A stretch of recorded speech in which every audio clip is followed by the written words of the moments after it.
Good morning, students. Today our topic is decay of current. Growth of current हमने इससे पिछले वाली class में पढ़ा था. आज हम डीके ऑफ करेंट इसके बारे में पढ़ेंगे. Initially at time t is equal to 0 the current in the circuit is maximum, that means I naught. Now we plug out the dot from the terminal first and 3 and insert it between the terminals first and second of a two-way key. So the battery comes out from the circuit and hence the current start decaying in the circuit. The decaying current produces induced EMF in the circuit which opposes the decay of current. जो first और 3 terminals हैं उनके बीच में से plug हटा के first और second के बीच में इंसर्ट कर देते हैं और इससे क्या है कि बैटरी जो है वो सर्किट से बाहर आ जाएगी और करंट जो है वो decaying current start decaying in the circuit. Current जो है वो डिक्रीज होना शुरू हो जाएगी सर्किट में और जब current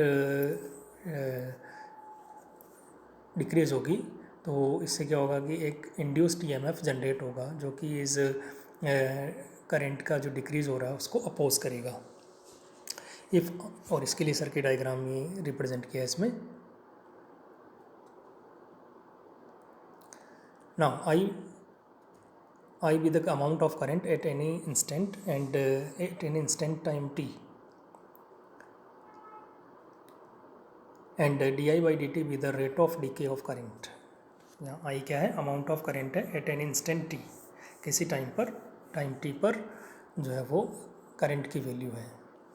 and D I by D T with the rate of decay of current. Then from equation 41 we have, since there is no source of EMF in the circuit, so we can write 0 is equals to I R plus L D I by D T. क्योंकि circuit में कोई भी source नहीं है EMF का, इसलिए हम लिख सकते हैं I R plus L D I by D T is equals to 0. और यदि इसको हम अरेंज करें तो we get D I by D T D I by I is equals to minus R by L into D T. If you integrate the equation then we get L N I is equals to minus R by L into T plus C2. और C2 यहाँ क्या है, constant of integration है. Initial conditions यदि हम put करें t is equal to 0 पर current जो है वो मैक्सिमम है, i is equal to I naught, so C2 is equal to ln I naught. Now if we put the value in the equation 45, if we put the value of C2 in the equation 45, then we get I is equals to I naught exponential minus R by L into T. So equation 46 gives the value of current at any time t during the decay of current in LR circuit. At time t is tending to infinity, I is tending to 0. तो ये equation जो है 46 ये क्या represent कर रही है, किसी भी टाइम t पर जो करंट की वैल्यू है सर्किट में वो उसकी वैल्यू प्रोवाइड कराएगी. I is equals to I equals to I naught exponential minus R by L into T. ये जो इक्वेशन 46 है, I is equals to I naught exponential minus R by L into T, ये क्या देगी कि किसी भी टाइम T पर जो करंट की वैल्यू है वो इससे मिलेगी, जबकि जो करंट है वो LR सर्किट में डिक्रीज़ हो रही है, करंट का डीके हो रहा है तब. और t टेंडिंग टू इन्फिनिटी होने पर I टेंडिंग टू 0 होगा. So figure 6.16 shows the decay of current in LR circuit. If we put t is equals to L by R in equation 46, then we get I is equals to I naught into e power minus 1, or finally we get I is equals to 0.368 I naught.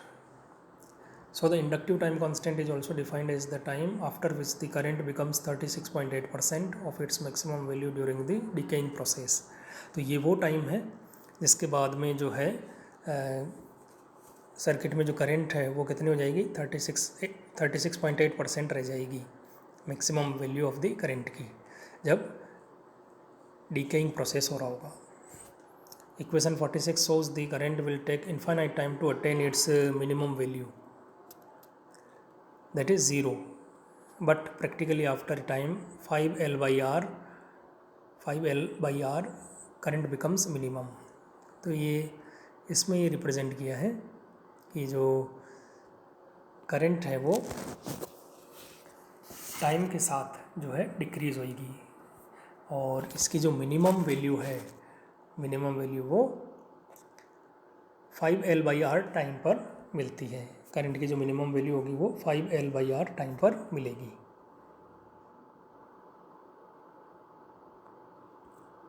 Now differentiating circuit, our next topic is differentiating circuit.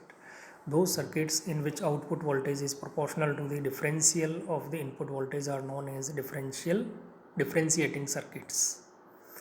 तो वो circuits जिनमें जो output voltage है वो क्या होगा, input voltage के differential,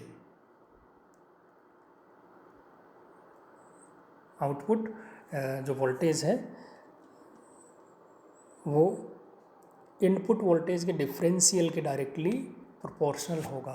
तो इस तरह के सर्किट को हम डिफरेंशिएटिंग सर्किट्स कहेंगे। ये इसमें एक सिंपल जो सर्किट डायग्राम वो दिखाया है, इसमें R और C कनेक्टेड है with the input applied voltage का जो सोर्स है उसके साथ में।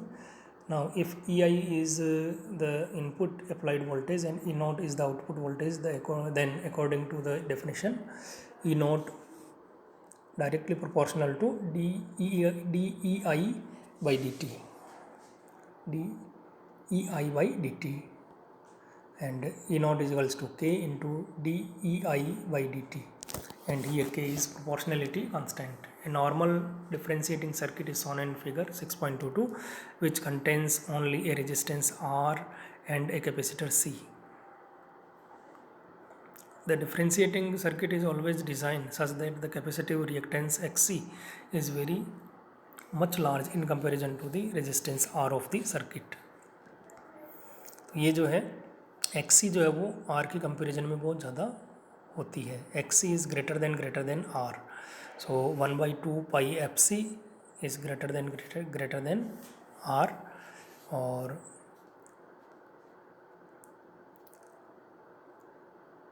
now if we arrange the equation, then 1/2 pi RC is greater than F, and if T is the time period of the input signal, then T is equals to 1/F, so we get T is greater than 2 pi RC, and we know that the time constant of the RC circuit or capacitive time constant is given by TC is equals to RC. ये हमने पहले इसके बारे में पढ़ लिया है कि TC जो है वो क्या होता है, RC के इक्वल होता है। So T is greater than TC. If VC and VR be the potential difference across the two plates of the capacitor and across the resistance, then by applying Kirchhoff's voltage law in the circuit shown in figure 6.22 we get, ये जो circuit है 6.22 figure से दिखाया है, इसमें क्या हम Kirchhoff's loop rule या किरचॉफ्स वोल्टेज लॉ अप्लाई करेंगे। तो इक्वेशन आएगी EI is equals to VC plus VR। VC की जगह हम Q/C रख देंगे और VR की जगह IR। तो इक्वेशन हो जाएगी EI is equals to Q/C plus I into R, where I is the amount of current flowing through the circuit at an instant and Q be the charge deposited on the capacitor. Now Q is equals to integral I into dt. Q is equals to integral I into dt. EI is equals to 1/C integral I into dt plus IR। ये equation में रख देंगे हम, क्योंकि जो value है ये equation जो है 60 इसमें पुट कर देंगे। सो इक्वेशन आ जाएगी EI is equals to 1/C into integral I into dt plus IR। Since TC is very small,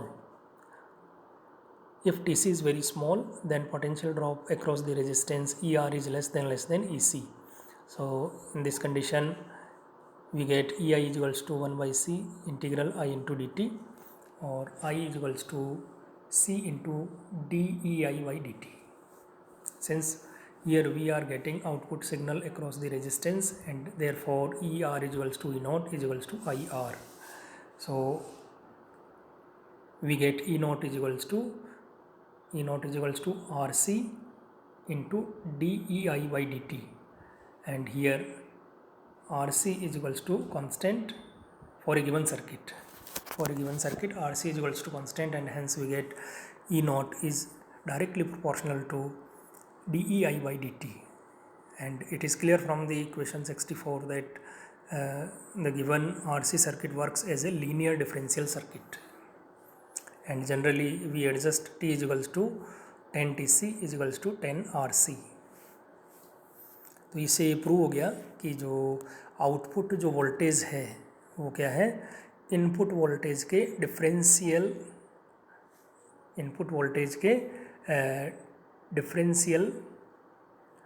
के डायरेक्टली प्रोपोर्शनल है.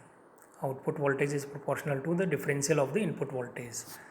तो इस इक्वेशन 64 से क्लियर हो गया, प्रूव हो गया कि आउटपुट वोल्टेज जो है वो इनपुट वोल्टेज के डिफरेंशियल के डायरेक्टली प्रोपोर्शनल है. Now circuit 6.22 is also known as high pass filter. इसको हम हाई पास फिल्टर कहते हैं because if we have signals of different frequencies then this circuit attenuate the signals of lower frequencies and transmit rest of all the signals without attenuation.